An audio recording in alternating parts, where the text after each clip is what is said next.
সবাইকে আসসালামু আলাইকুম। ওয়েদার চেঞ্জের এই টাইমে কম বেশি সবারই ঠান্ডা লেগে গেছে এবং স্বাভাবিকভাবেই মুখে রুচি নেই। তাই আজকে একদম ঝাল ঝাল একটা রেসিপি নিয়ে চলে আসলাম। আশা করছি সবারই ভালো লাগবে।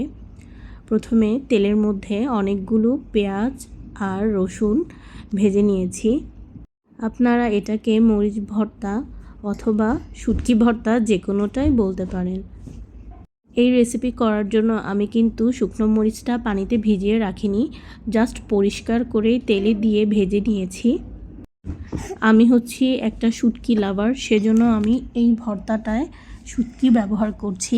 কিন্তু আপনারা যদি শুটকি অপছন্দ করে থাকেন তাহলে শুটকির অংশটা টোটালি বাদ দিতে পারেন। শুটকিটা আমি আগে পরিষ্কার পানি দিয়ে ধুয়ে নিয়েছিলাম, এরপরে অল্প একটু পানি দিয়ে সিদ্ধ করে নিয়েছি। এবার আমি এই শুটকি, পেঁয়াজ, রসুন আর শুকনো মরিচটা ব্লেন্ডারে ব্লেন্ড করে নিয়েছি।